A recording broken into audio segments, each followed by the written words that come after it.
No one suspected her. Not once. Not when the first person died, not when the second followed, and not even when the number quietly crept into double digits. There were no warning signs that stood out, no moments that forced people to stop and question what was happening around them. Each death existed on its own, isolated, explained away by circumstance, timing, and the natural human tendency to accept what feels easiest to believe. Illness, accidents, unfortunate timing. Everything had a reason.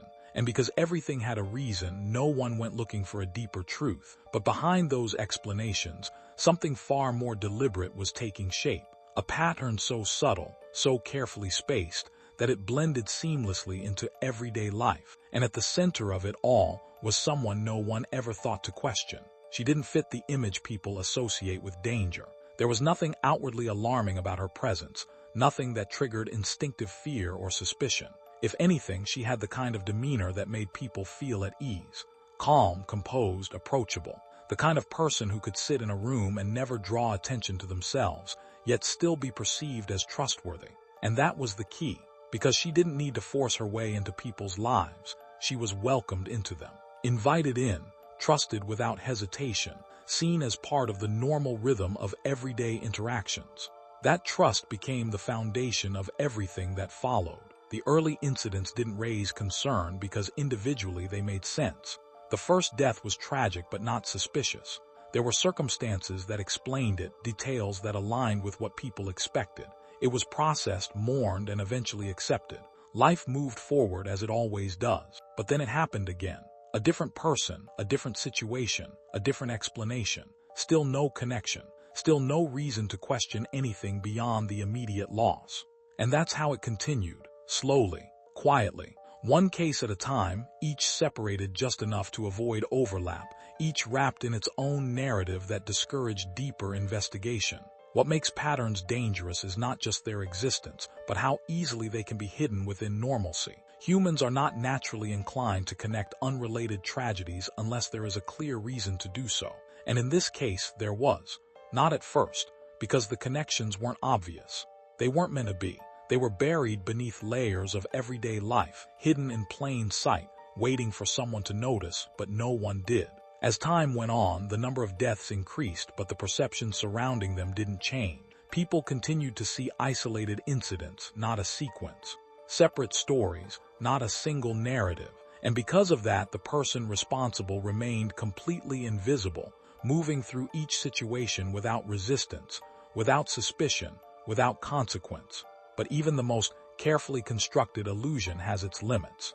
The shift began with something small, not dramatic, not immediately alarming, but just enough to disrupt the sense of normalcy that had surrounded everything up to that point. It was a detail that didn't quite align with the expected outcome, a situation that, when examined more closely, raised a subtle but persistent question. And that question, simple as it was, became the starting point for something much larger.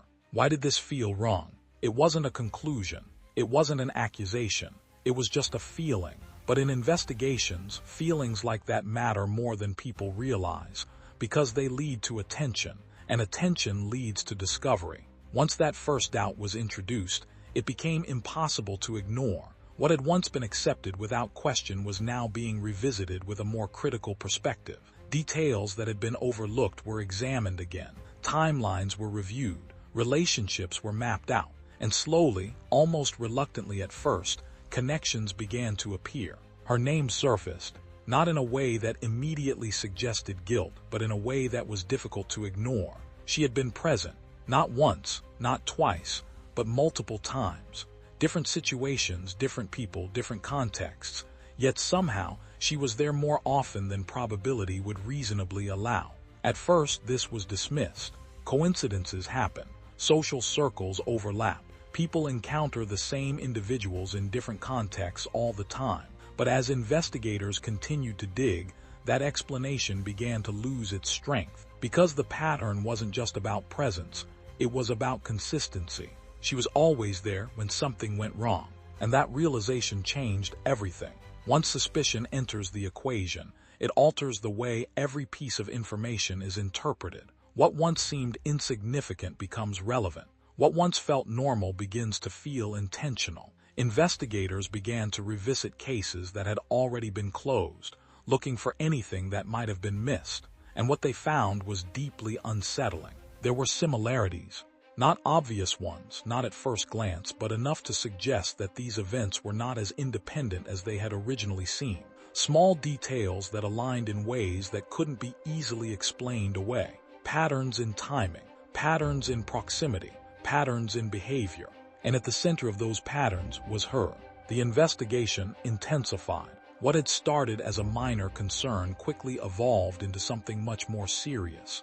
More resources were allocated, more attention was given, and with that attention came clarity. The kind of clarity that reveals not just isolated truths, but an entire hidden structure behind them. The number of victims began to take shape. 3 cases that seemed questionable turned into 5. 5 became 8, and eventually, the full scope was revealed. 14 individuals, each connected not by coincidence, but by a single, consistent presence that had gone unnoticed for far too long. At that point, there was no denying it. This wasn't random. This wasn't unfortunate. This was intentional. But even with that realization, one question remained more disturbing than any other. How does someone carry out something like this, over and over again, without being stopped? The answer lies in something deceptively simple. Access. She didn't need to break in. She didn't need to force control over situations.